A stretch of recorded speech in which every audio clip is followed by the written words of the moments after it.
So let's talk about some study hacks that are so good they almost feel illegal. Now, don't worry, you're not actually going to get into any trouble, but these techniques are so powerful, they feel like you've found a cheat code for your brain. This is basically the secret playbook that top students use to absorb insane amounts of information, and today we're opening it up for you. First, to really get why these hacks are such a game changer, you have to understand the problem. For so many people, especially if you're in a demanding field like medicine, learning feels like trying to drink from a fire hose. It's just this constant, overwhelming blast of information, and you're supposed to just take it all in. And this isn't just a feeling, it's a reality. Get this, there are over 1 million new medical facts published every single year. 1 million! The body of knowledge is just exploding. It is literally not humanly possible to keep up by just trying to work harder. Which brings up the big question, right?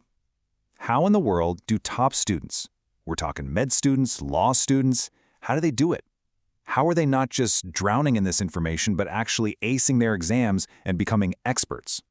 Well, here's the secret. They're not superhuman. They don't have some magical ability to study 24 hours a day.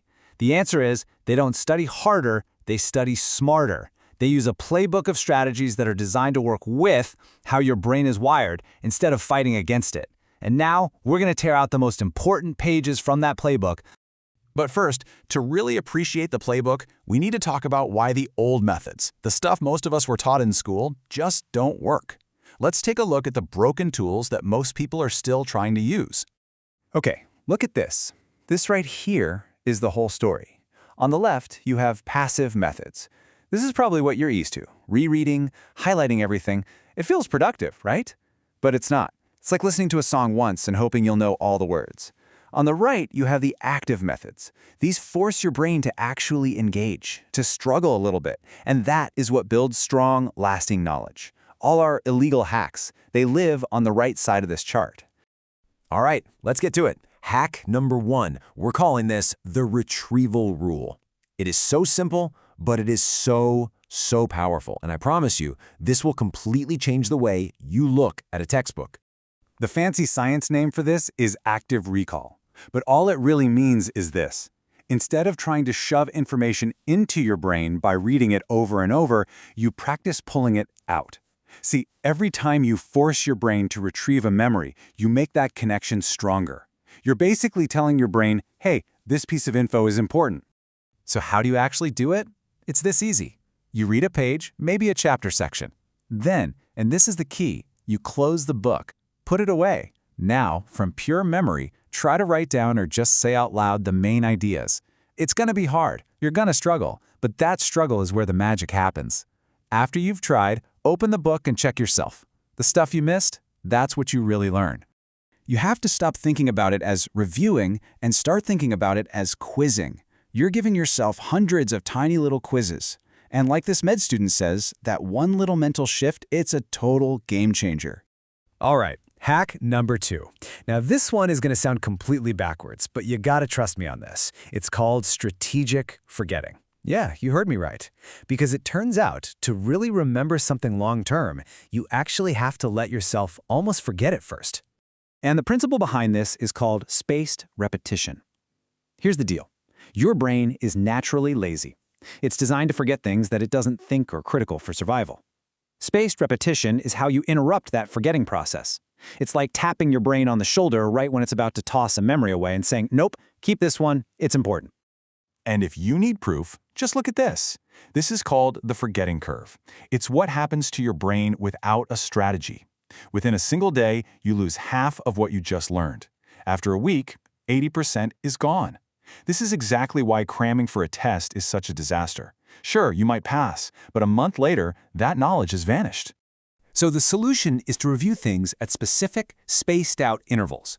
You hit the new stuff after a day, then again after 3 days, then a week, and so on, with the gaps getting bigger each time. Every time you do this, you flatten that forgetting curve. You're basically locking it into your long-term memory.